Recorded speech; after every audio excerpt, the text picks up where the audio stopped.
여러분.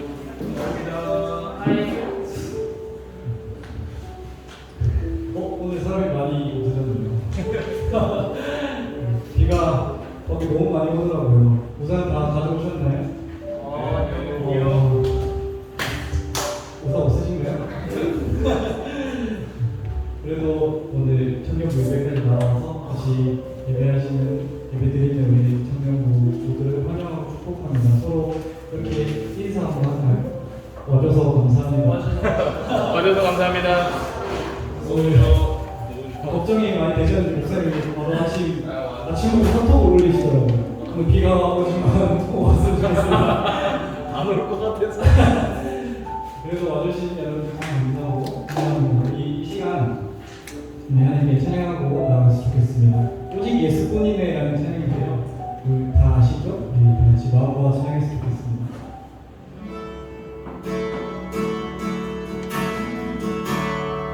은혜 아니면 살아갈 수가 없는 은혜 아니면 살아갈 수가 없는 모든마저도 다 주의 것이니 세상 평안과 위로 내게 없어도 예수 오직 예수뿐이네. 은혜 아니면 살아갈 수가 없네. 복음마저도 다 주의 것이니 세상 평안과 위로 내게 없어 예수 오직 예수뿐이네.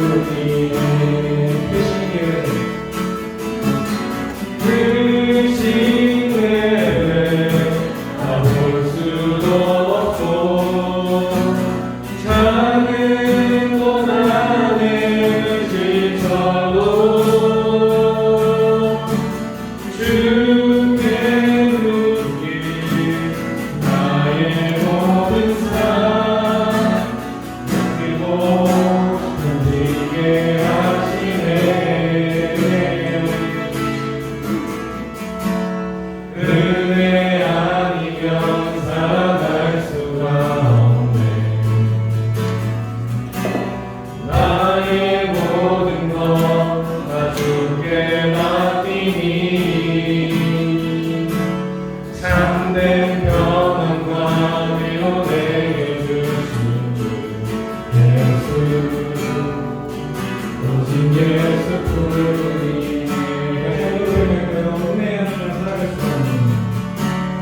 은혜 아니면 살아갈 수가 없네.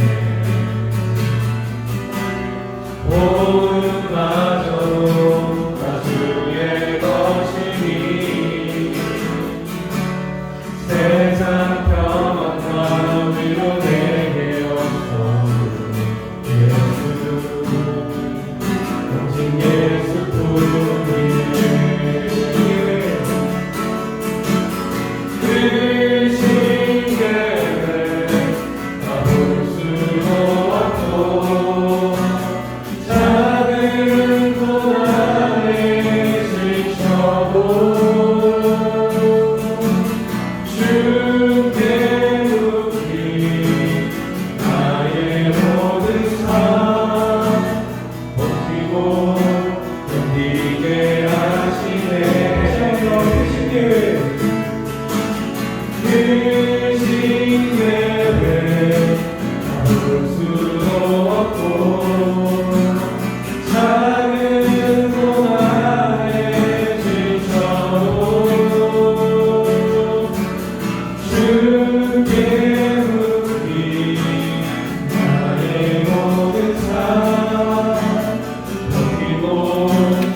주께 묻기 나의 모든 삶 버티고 견디게 하시네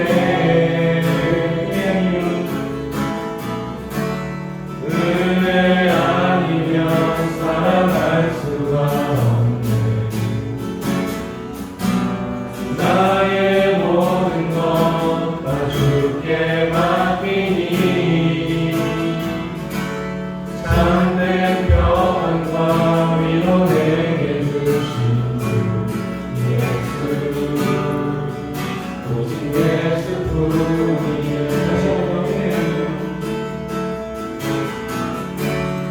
은혜 아니면 살아갈 수가 없네 나의 모든 것 다 주께 맡기니 나의 모든 것 다 주께 맡기니 참된 평안과 위로 내게 주신 주 예수 오직 예수뿐이야 은혜 아니면 살아갈 수가 없네 은혜 아니면 살아갈 수가 없네 나의 모든 것 다 주께 맡기니 참된 평안과 위로 내게 주신 주 예수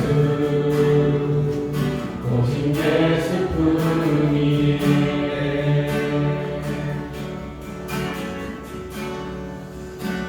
우리 한번 기도합시다. 찬양 생각하면서요. 하나님, 은혜 아니면 진짜 살아갈 수 없는 내가 되게 하여 주십시오. 하나님, 은혜가 아니면 정말로 정말 안 될 것 같은 그런 공동체 되게 하여 주십시오.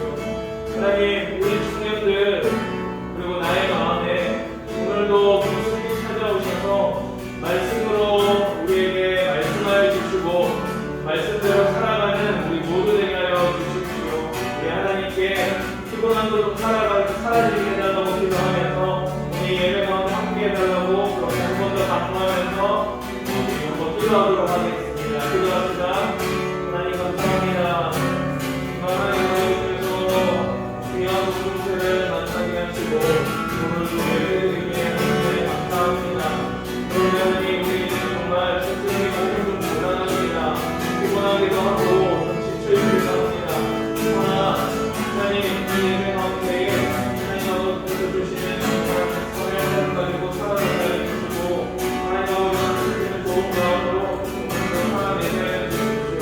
하나님 우리 가운데 역사하시는 하나님께서 우리 성도들에게 어떤 말씀으로 다가오실지 어떤 말씀으로 우리에게 위로를 주실지 하나님 아버지께서 우리를 보여주시고 하나님 우리와 함께 하실 줄로 믿습니다. 우리 예배 시작부터 끝까지 함께 하실 줄로 믿습니다. 한 문장이라도 얻어가고 정말 작은 이 하나님의 말씀의 한 부분에서 은혜 받고 말씀대로 살아가는 용기 얻게 하여 주시옵소서. 우리에게 지혜 주실 줄로 믿으며 살아계신 예수님의 이름으로 기도합니다. 네. 자, 여러분 옆에 있는 청년들과 한번 인사 한번 할까요? 오늘 예배드린 청년들은 뭐 알겠지만은 제가 오늘 찬양 인도하면서 했던 인사인데 샬롬이라고 한번 인사하도록 하겠습니다. 동성끼리는 뭐 알아서 하세요. 그리고 뭐 이성끼리는 뭐 간단한 악수 정도까지라도 하고 하면서 샬롬이라고 인사하겠습니다. 시작. 샬롬, 샬롬. 뒤에도 한번 합시다. 뒤에. 오늘 나중에 뭐 소개를 하겠지만 새로운 청년이 딱 가운데 있습니다. 네, 우리 청년에게도 우상이거든요. 우상. 그러니까 우상. 그래서 우리가 알고 있는 그 우상 맞습니다. 그 우상 맞죠? 아, 네. 어렸을 때 논리 많이 당했어요. 교회에서 혹시? 네. 아 진짜? 근데 여러분 함부로 놀리면 안 됩니다. 저 친구가 앉아 있어서 저렇게 보이지 서면 키가 190이에요. 겁내 큽니다. 저도 많이 잘했더라고요. 자, 우상형제도 왔는데 우상형제 보고도 잘 왔습니다 하면 인사합시다. 전부 다 얘만 바라보면서 시작. 잘 왔습니다. 집사님도 오셨습니다. 집사님 잘 오셨습니다.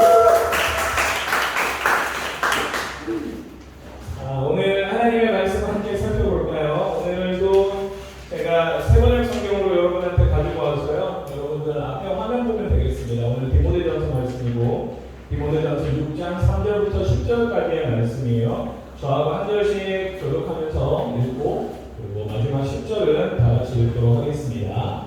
누구든지 다른 교리를 가르치며 우리 주 예수 그리스도의 건전한 말씀과 경건에 부합되는 교훈을 따르지 않으면 그들이 교만해서 아무것도 알지 못하면서 논쟁과 말다툼을 삼는 병든 사람입니다. 그러면서 시기와 분쟁과 비방과 하나님 지식이 생깁니다. 그리고 마음이 썩고 진리를 잃어서 경건을 이익의 수단으로 생각하는 사람 사이에 끊임없는 알력이 생깁니다. 가정할 줄 아는 사람에게는 경건은 큰 이익을 주신다. 우리는 아무것도 세상에 가지고 오지 않았으므로 아무것도 가지고 떠나갈 수 없습니다. 우리는 먹을 것과 입을 것이 있으면 그것으로 만족해야 할 것입니다. 그러나 그대가 되기를 원하는 사람은 유혹과 올무와 여러 가지 어리석고도 해로운 욕심에 떨어집니다. 이런 것들은 사람을 파멸과 멸망에 빠뜨립니다. 돈을 사랑하는 것이 모든 악의 뿌리입니다. 돈을 쫓다가 믿음에서 떠나 헤매기도 하고 많은 고통을 겪기도 하는 사람이 더 있습니다. 네. 오늘 이 본문 말씀을 가지고요. 만족하며 살고 있습니까? 만족하며 살고 있습니까? 라는 제목으로 하나님 말씀 함께 나누도록 해봅시다. 오늘은 보시다시피 우리 청년들이 있던 애들이 한 10명 가까이 사라졌습니다. 이유가 다양합니다. 그 밀접 접촉자가 발음도 잘 안 됩니다. 밀접 접촉자가 자기 집에 놀러 왔다가 검사해서 격리하고 있는 이 가족도 있고요. 그리고 또 다른 자매도 있고요. 그리고 휴가철이잖아요. 딱 이번 주가 울산은 제일 피크 휴가인데 지난주부터 해서 가족끼리 또 휴가 가 있는 청년들도 있고 오늘 대회를 마치고 또 휴가를 떠난 청년들도 있고 뭐 이렇게 저렇게 차 떼고 포 떼고 하다 보니까 그렇다고 여러분들이 뭐 쪼이고 이런 게 아니고 그 에미나이를 다 가고 나니까 여러분들 진국들이 남았습니다. 혹시 여러분 요즘에 큐티 예일 성경 큐티 본문이 어딘 줄 아세요? 이사야인데요. 이사야는 남은 자의 신앙이 굉장히 중요합니다. 남아있는 그 소수의 사람들 때문에 공동체가 회복이 돼요. 여러분들이 남은 자들입니다. 살려주세요. 함께 좀 살려봅시다. 자, 다른 청년들은 또 이런저런 이유 때문에 뭐 없긴 한데요. 여기 있는 청년들, 우리 여기 모인 청년들, 이 모인 시간이 아쉽지 않도록, 후회되지 않도록 또 말씀에 은혜 받고 함께 나누고 그리고 또 돌아갔으면 좋겠습니다.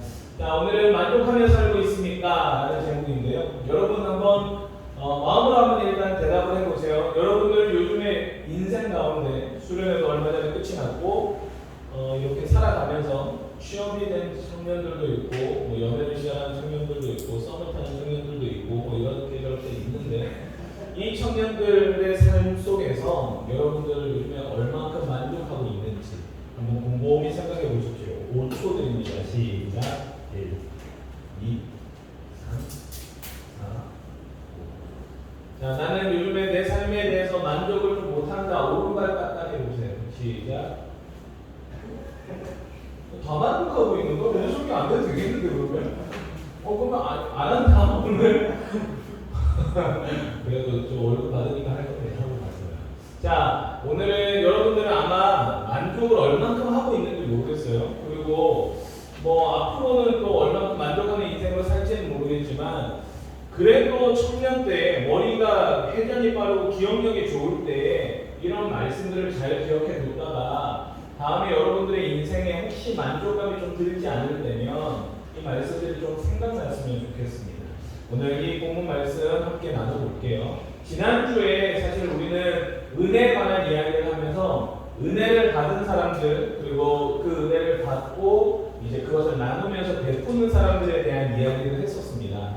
그래서 우리 청년들도 앞으로 어떻게 할까 이렇게 하면서 뭐 하나님께 뭐 예배 드리는 것도 헌금하는 것도 이야기했지만 또 남들을 위해서 돕는 것 앞으로의 인생도 그런 인생으로 살아야 되고 교회에서 공사하고 있는 것도 사실은 고된 시간이잖아요. 피곤한 시간이잖아요. 아침부터 찬양팀으로 오는 성경동 친구들은 8시에 교회에 모여가지고 연습을 시작했거든요. 엄청 피곤해해요. 그리고 티도 엄청 내더라고요. 근데 이 청년들이 그리고 여러분들 다 부서마다 섬기고 오는데 갑자기 비 내려 막 찝찝해 이런 상황 속에서 예배 또 드려 또 이렇게 해야 하는 것이 사실은 힘들 수도 있고 하기 싫을 수도 있는데 우리가 하는 이유는 꾸역꾸역 억지로한다기보다는 사실 하나님께서 주신 은혜 때문에 우리가 이걸 해오고 있고 앞으로도 그러길 바란다는 기도를 이야기를 했었죠. 그리고 우리 청년들이 또 성도님들께 받은 은혜들이 있었습니다. 밥값으로 많은 성도님들 후원도 해주셨고 우리가 그 후원 받은 걸로 잘 먹고 했다가 지난주부터 해서 오늘까지 성도님들 후원해주신 분들 36분들에게 브라우니 하나씩 포장한 것을 또 나눠드리고 했어요. 오늘 어떤 성도님께 드렸어요. 지난주 못 드려갖고 오늘 드렸더니 성도님이 제 앞에서 눈물을 이렇게 막 차오르는 겁니다. 너무 고맙다고 하면서 또 그렇게 얘기했고 또 다른 청년들이 또 지난주 줬던 분 중에서 또 한 분이 오늘 회장 민규를 부르더라고요. 예배 전에 부르더니만 그거 너무 감사했다면서 또 후원해 주셨어요. 그래서 요거는 적다면서 아이스크림 이렇게 나눠 먹으라는데 제가 보기에는 아이스크림 2번 먹었는데 충분히 또 이렇게 또 이제 갚아주시고 또 은혜 받은 일인데 우리는 청년의 때에 맞게 열심히 너무 이렇게 패배감에 쩌들어서 살지 말고 좀 도전하면서 살면은 또 그게 은혜라는 것 그런 모습일 수 있으니까요. 한번 끝까지 잘 살아볼게요. 지난주에 이제 은혜를 받고 은혜를 베푸는 삶에 대한 이야기를 하면서 오늘은 여러분들이 잘 생각해 봐야 되는 게요. 사실 은혜를 받은 사람들이 은혜에 대해서 잘 베풀 수도 있고 사람들의 이 필요를 잘 채워줄 수 있는 사람이 되는 게 맞는데 우리가 만약에 이 부분에서 조금 은혜가 떨어지게 되면 우리는 하고 있는 봉사의 자리도 내려놓겠지만 우리에게는 조금 문제들이 하나둘씩 생겨나기 시작해요. 오늘 본문 말씀에도 보세요. 하나님의 교훈의 말씀을 따르지 않는 이제 사람들이 나오면 다른 이야기들, 저기 다른 교리라고 하는 거는 이단의 교리들, 이단의 이야기이기도 하지만 세상의 지혜, 세상의 원리도 함께 포함되어 있는 겁니다. 세상에 특히 이제 이 시대에는 이 지역에는 철학이 이제 뭔가 힘이 있던 때다 보니까 이 철학에 대한 이제 가르침에 사람들이 매료도 많이 당하고 있었던 상황이에요. 그런 것에 이제 빠져 있는 사람들, 하나님 말씀보다 거기에 더 치중하면서 살아가는 사람들, 그런 사람들은 이미 마음에 교만하다. 그러면서 하나님의 말씀 외에 다른 것들에 더 크게 따라서 살아가는 사람들, 은혜가 떨어진 사람들이죠. 하나님의 진리에 은혜 받기보다 다른 거에 더 은혜 받고 살아가는 사람들, 이런 사람들은 사실 이제부터 그 사람으로 말미암아 그 공동체로 말미암아 시기도 생기고 분쟁과 의심과 그리고 비방하는 것들이 이제 생겨날 수 있는 이제 사람들과 교회와 더불어 싸움이 일어나기 시작하고 교회 공동체 속에 잘 있다가 갑자기 교회 공동체에 우리 청년부 안에서 하나둘씩 태클을 걸기 시작하고 이래도 됩니까? 하면서 하는 일들이 있습니다. 뭐 우리 청년들끼리가 좀 편하게 얘기하면 얼마 전에도 우리 밴드에 한번 사건 한번 터졌었죠.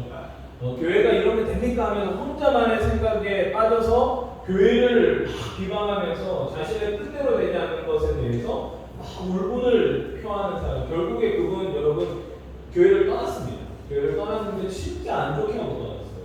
뭐 교육자들뿐만 아니라 특히 담임 목사님께도 그렇고 하여튼 굉장히 악하게 표현하고 이제 그 상황을 떠나서 보냈거든요. 그런 사람들의 마음에는 하나님의 말씀의 은혜로 충만하다기보다 자신의 경험과 자신의 이성과 자신의 지식이 충만한 거예요. 그래서 하나님의 진리보다 자신이 알고 있는 게 훨씬 높다고 생각하니까 그런 일들이 문제들이 생겨나기 시작하는 겁니다. 그러면서 그런 사람들이 있다 보니까 그 안에 교회 공동체에는 알력이 생기기 시작하고 화가 나기 시작하고 사랑으로 충만했던 교회의 모습 속에서 이제 이런 문제들이 하나둘씩 생겨나기 시작하는 거죠. 그래서 이 교회를 위해서 오늘 사도 바울이 이야기하는 것은요, 자족의 은혜에 대해서 가르쳐 주려고 하는 거예요. 만족하고 우리가 있는 이 은혜로 만족하며 살아갈 수 있는 인생이 얼마나 귀한 인생인지를 알려주고자 바울은 우리 디모데 편지를 쓰면서 또한 이 21세기를 살아가고 있는 우리에게도 동일한 은혜를 나눠주기를 원하고 있는 겁니다. 여러분 한번 잘 생각해 보세요. 앞에 설교 제목처럼 오늘 만족하는 인생인지 아닌지를 점검하면서 오늘은 두 가지 단어를 중점적으로 얘기할 겁니다. 만족과 자족이에요. 첫 번째는요, 여러분, 만족하는 그리스도인. 여러분들의 삶에 만약에 은혜가 있다, 구원해 주신 하나님의 은혜가 느껴지고 막 예배드리는데 막 감격이 생겨나기 시작한다. 그러면서 모든 인생이 굉장히 핑크핑크하면서 만족하는 인생, 이런 인생으로 여러분들이 살고 있는지를 한번 보십시오. 저는 사실 어렸을 때 제가 살아왔던 환경을 굉장히 많이 비판했었습니다. 그리고 비관적으로 봤어요. 왜냐하면 저희 집이 어쨌든 가난하게 살았어요. 그게 가난하게 살았을 때 제가 제일 기억에 남는 이제 가난의 끝은 우리 가족이 부산에 있는 남천동에서 살았습니다. 근데 남천동 부자 동네잖아요. 나름 그때 부자 동네였는데 남천동 살 때 단칸방에 살았어요. 주인집은 진짜 좋은 집인데 딱 판때기 하나 딱 막아놓고 방 하나를 우리 주고 밑에 반계단 내려가면 부엌 깔려 있는 거 그거 딱 해서 살았는데 가족이 4가족이었거든요. 우리 가족이 4명이 차려내서 누우면 딱 되는 공간에 제가 초등학교 2학년 때부터 살았었어요. 근데 그런 게 어렸을 때는 문제가 별로 안 됐어요. 왜냐하면 잠만 집에서 자고 나머지는 밖에서 생활하니까 이제 밖에 놀이터니까 크게 와닿지 않았는데 그 인생이 그때부터 해가지고 계속해서 흘러가더라고요. 심지어는 초등학교 5학년 때는 이제 전세를 구해가지고 전셋집으로 갔는데 아빠의 실수는 아닌데요. 이제 고속도로로 가다가 차 사고가 빵 났어요. 설날에 블랙아이스도 지금 얘기하면 그게 언덕을 딱 넘어오는데 있어서 브레이크를 밟았더니 앞에 중소기업 사장님 차를 갖다 막았습니다. 만약 그때 그 중소기업 사장님이 정영원 집사님 같은 분이었다면 후하게 조금 배려해 주셨을 텐데 돈 다 받으셨다는 거예요. 그래서 전세를 그때 다 뺐어요. 그러면서 생활이 또 어려워지기 시작했어요. 그게 중고등학교 때까지 계속 이어갔습니다. 심지어는 제가 일전에도 얘기했죠. 뭔가 조금 형편이 풀릴 것 같을 때 제가 쓸데없는 은혜를 받아가지고 하나님 저에게도 고난을 허락하여 주시옵소서. 나에게 뭔가 잘되게 해주십시오 라는 기도에 하나님이 응답하시는 것은 진짜 드물있지만 하나님 도난 주십시오 오케이 라고 하면서 바로 주시는 하나님을 저는 경험했습니다. 그러면서 또 집이 기울어지면서 엄마 아빠도 야 이 기도 때문에 이렇다 지금은 웃으면서 이야기하지만 그때는 나는 좀 심각했습니다.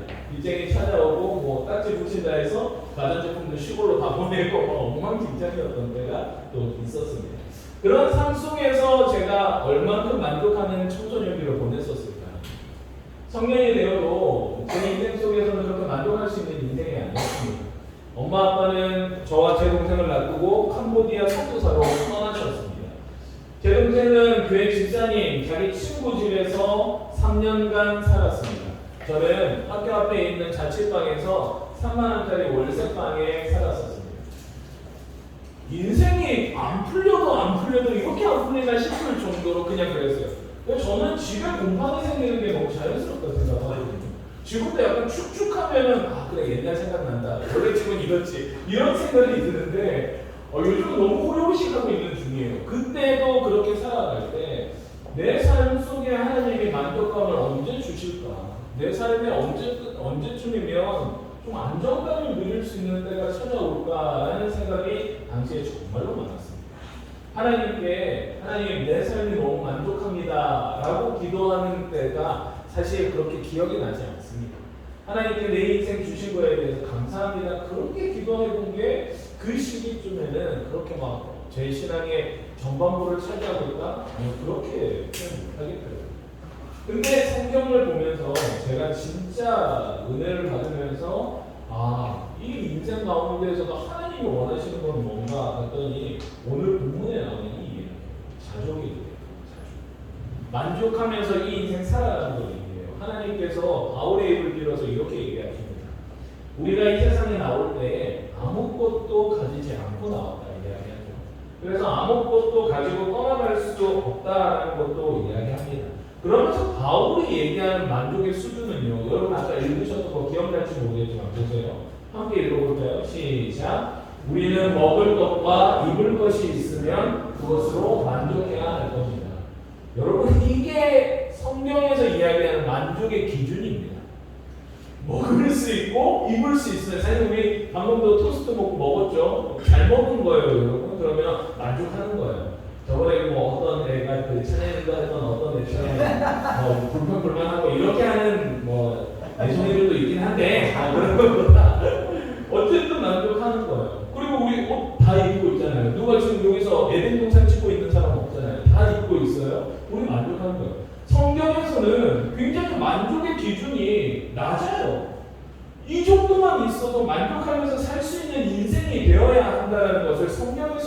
이야기하는 만족이라는 겁니다. 도대체 성경은 어떤 책이길래 여기에서 만족하라고 할까요? 성경은 기본적으로 예수님에 관한 책이잖아요. 그래서 세상의 모든 것들을 가졌다 해도 예수님을 알지 못하면 아무것도 가지지 않은 존재처럼 이야기해요. 모든 것을 안다고 해도 예수님을 아는 지식이 없으면 모든 것을 모르는 사람, 그런 지경의 사람으로 이야기해요. 다 볼 수 있고 다 안다고 하지만은 결국에 예수님을 알지 못하면은 그냥 무지한 사람, 그리고 장님에 비유하면서 인생을 그렇게 이야기하기도 합니다. 성경에서는 예수님 갖고 있고 없고가 최고지 그 이상의 어떤 것은 그냥 옵션에 불과하다는 거예요.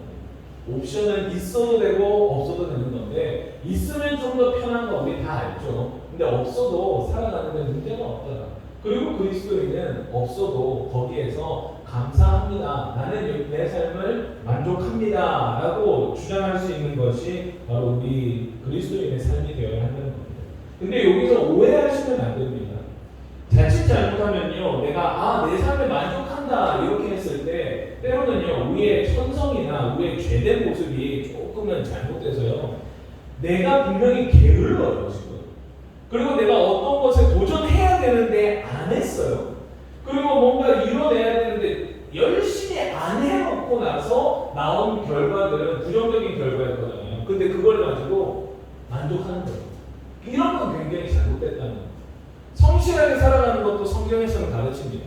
그게 기본이고요. 그렇게 했음에도 불구하고 벌어지는 상황에 대해서는 어쩔 수 없는 거예요. 하나님의 영역이에요.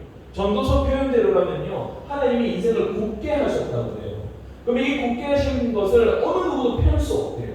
인생을 굳게 하시면 좋겠는데 하나님은 굳게 하시는 인생이 있다고 이야기합니다. 그러면 하나님께서 굳게 하셨다, 오케이, 뭐 어쩔 수 없구나 인정하면서 살아가되 내가 열심히 하지 않아서 벌어진 결과에 대해서는 여러분이 거기에서는 만족하시면 안 되고 싸워내셔야 돼요. 여기에 대해서는 내가 성실하게 해야 되겠구나. 하나님이 내 인생을 굳게 하셨지만 그럼에도 성실하게 살아가는 건 내가 해야 되는구나 하는 마음이 사실 저와 여러분들 청년의 때에는 더 많이 필요하다는 겁니다. 근데 우리가요, 세상을 살아가는데 아무래도 남들을 많이 보잖아요. 어디 가나 남들이 보여요. 여기 교회에 왔는데 내 옆에 있는 청년들 보세요. 뭔가 내 손목에 없는 것들이 다른 청년들에게는 채워져 있고, 내 신발에 없는 로고가 다른 청년들에게는 있고, 옷에도 뭔가 있고 화려한 주얼리와 이런 것들이 막 있어 보이고 대단해 보여요. 집사님들 보고 장로님들 보는데 야, 저런 인생 내가 꿈꾸는 인생이다 하고 싶은 그런 마음도 들어요. 이 뭐 현실 교회뿐만이겠습니까? 일상 가면 더 많고요. SNS 들어가면 거의 폭탄입니다. 내가 세상에서 가장 찌질한 사람이 바로 나다 이렇게 얘기하면서 인생 진짜로 부질없다 느낄 때도 솔직히 있다는 겁니다. 우리가 세상 사람들과 같이 사는 한 우리는 인생에 대해서 만족하기가 진짜 어렵습니다. 성경은 예수님으로 만족하고, 그리고 예수님 믿으면서 옷 입고 다닐 수 있는 거, 먹을 수 있는 기본적인 의식주만 해결되는 것만으로도 충분히 만족하며 살아라 하지만 우리에게는요, 우리의 마음에 끝없는 욕망이 있어요. 계속해서 욕망이 들끓습니다. 그리고 이 욕망을 해결하고 싶은 마음이 있어요. 나름의 도전이기도 하고요. 나름의 이것도 열심이라고 표현할 수 있겠죠. 저도 알고 여러분도 알만한 C.S. 루이스라고 하는 이 신학자는요, 그의 책에서 이런 이야기를 한 적이 있습니다. 여기 있거든요. 보면은 영광의 무게라고 하는 책에 보면은 이런 이야기가 있어요. 욕망에 대한 이야기를 하면서 피조물이 태어날 때부터 느끼는 욕구가 있다고 합니다. 태어날 때 그 욕구가 있으면 사람들은 그 욕구를 채워줄 수 있는 것도 당연히 있다고 생각해야 되고, 그리고 세상이 실제로 인간에게 욕구가 있다, 그 욕구를 채울 수 있는 것들이 분명히 하나님이 그렇게 디자인해놨다고 해요. 아이에게는 배고픔이 있습니다. 우리에게도 배고픔이 있고, 그러면 먹을 수 있는 게 충분히 다 제공되어 있어요. 준비되어 있고, 그리고 새끼 오리에 헤엄치고 싶어요. 그러면 물도 있고 헤엄도 잘 칠 수 있는 능력도 있습니다. 우리에게 성욕이 있습니다. 그래서 성관계라는 것도 있고, 이런 것들에 대해서 충분히 이야기합니다. 근데 만약에 이 세상에서 우리가 경험할 때 일상에서 경험할 수 있지 않은, 일상에서 쉽게 경험하지 못하는 욕구가 우리 안에 있다. 그러면은 분명히 이거는 이 세상이 아닌 다른 세상에 분명히 그 해답이 게 있는 거다라고 느끼면서 살아가는 것이 진짜 맞다는 겁니다. 우리에게 욕망이 있고 우리가 끝없이 추구하고 바라는 것들이 있는데요. 현실 속에서 이루어질 수 있는 것들은 여러분 아마 열심히 하면 이루어질 수 있을지 모르겠습니다. 근데 우리 마음에 있는 욕망이 어떤 욕망이 숨어 있냐면 바로 신을 찾고 싶어하고 신에 대해서 궁금해하는 이 욕망이 있어요. 근데 이 욕망은요, 세상 속에서 돈을 많이 번다고 해서 얻을 수 있는 것도 아니고요, 많은 공부를 했다고 해서 얻을 수 있는 것도 분명히 아닙니다. 뭔가 다른 세상, 우리가 열심히 배우고 공부하고 있는 이 하나님의 나라라고 하는 복음에 대해서 모르면 절대로 알 수 없는 신의 영역이 있는데, 이 영역에 대해서 우리가 욕구가 있고 찾고 싶고 돈을 많이 벌었지만 뭔가 마음에 허한 마음이 있는 이런 것들이 다 거기에 있다는 겁니다. 결국에 우리가 훗날에 여러분들이 정말로 주변에 있는 사람들과 동일한 스펙을 쌓고 동일한 인생을 살아가면서 끝없는 욕망을 가지고 계속 만족하고 싶어서 여러분들이 쌓고 또 쌓았어요. 근데 끝에 갔더니 뭔가 허한 마음이 있어. 세상에 뭔가 다 가지고 있는데도 허해. 그러면서 결국에 가진 자들이, 유명한 사람들이 때로는 목숨을 버리는 경우도 그런 이야기가 있잖아요. 그런 이유가 다 있잖아요. 그럴 때 여러분들의 마음에 결국에 허한 마음을 채울 수 있는 건 세상의 것이 아니구나. 나에게 만족을 유일하게 줄 수 있는 것은 내 돈, 내 높고 낮은, 내 지위의 높고 낮은가 전혀 별개로 나에게 최고의 만족과 최고의 안정감과 그리고 평안을 줄 수 있는 것은 성경에 있는 예수 그리스도구나. 이것에 대해서 여러분들이 꼭 기억하면요, 여러분들이 예수 그리스도에 대한 은혜가 사라지지 않는 한, 예수 그리스도께 감사하는 마음이 여러분 마음에 계속해서 지속되는 한, 여러분들은 먹을 것이 있고 입을 것이 있을 때 그것으로 충분히 만족하면서 살아갈 수 있는 인생이 될 줄로 저는 믿습니다. 그리고 성경에서는요, 오늘 만족하는 그리스도인에 대해서 이야기하고 동시에 또 자족하는 그리스도인에 대한 이야기도 합니다. 여러분, 자족하는 그리스도인은 오늘 제가 요약제도 적어놨지만은 자기 스스로 넉넉함을 느끼는 게 자족이에요. 내 스스로 이렇게 살아가면서 이렇게 저렇게 살아가도 남들하고 크게 비교하지 않아도 내가 이렇게 살아가도 괜찮구나. 다른 사람들 시선을 신경 쓰지 않아도 충분히 괜찮은 인생 내가 지금 걷고 있구나. 그게 바로 자족입니다. 많이 벌면 많이 쓸 수도 있고요. 적게 벌면 적게도 쓰면서 내 스스로 내 필요에 대해서 적절하게 채우는 겁니다. 그런데 제가 자족하는 그리스도인이라고 했으니까 우리 그리스도인은 자족에서도 세상의 사람들은 조금 다른 자족이 필요하다는 겁니다. 제가 일전에도 돈의 유사 전능성이라는 것을 한번 이야기한 적이 있죠. 돈은 하나님과 굉장히 비슷하다고 얘기했잖아요. 돈 많으면 모든 걸 할 수 있다고 했잖아요. 저 앞으로도 여러분들과 사역하면서 돈 이야기 많이 할 겁니다. 돈이 성경에서 굉장히 많이 이야기하고 있거든요.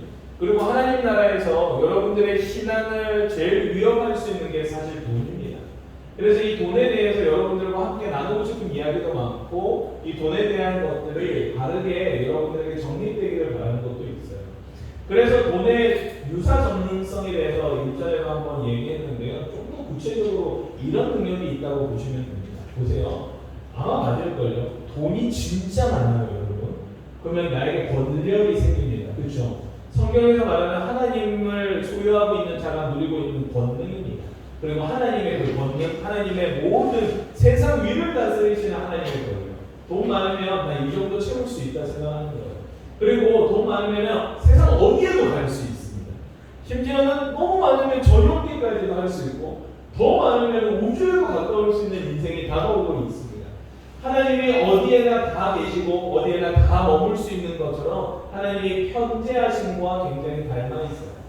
그리고 돈이 많으면 여러분들이 인터넷에서 구할 수 있는 정보 이상으로 여러분들 소위 찌라시라고 하는 것도 돈이 있는 사람들이 얻을 수 있고요. 진짜 고급 정보는 진짜 돈으로 살 수 있는 영역들이 있더라고요.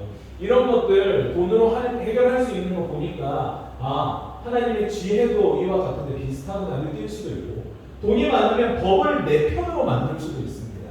그래서 정의로운 하나님, 이 하나님이 세상을 다스리시는 그 권력, 그 힘을 내가 돈으로 할 수 있구나 하는 것도 어느 정도 체험할 수 있고요. 돈 많았더니 나쁘게만 쓰는 거 아니잖아요. 가난한 사람들도 먹일 수 있고 또 사람을 살릴 수도 있어요. 하나님의 자비로우심과 하나님의 구원하심이 어느 정도 흉내낼 수 있는 영역입니다. 그리고 돈 많으니까 명예도 생겨요. 그리고 주변 사람들이 되게 존경해줘요. 부러워해요. 나하고 밥 한 끼 먹어주십시오. 그리고 어떻게 살아왔는지 한번 이야기 좀 나눠주십시오. 이렇게 이야기하면서 달려들 정도로 돈 많은 것이 명예가 되고 존경이 됩니다. 하나님의 영광스러움과 닮아있는 것 같고 돈 많으면 또 오래 살게 하잖아요. 어떻게든지 목숨을 연명해 가면서 산소호흡기를 하든 어떤 좋은 걸 먹고 하든 오래 살게 해주는 하나님의 영원성과 또 닮아있는 이런 부분들이 있습니다.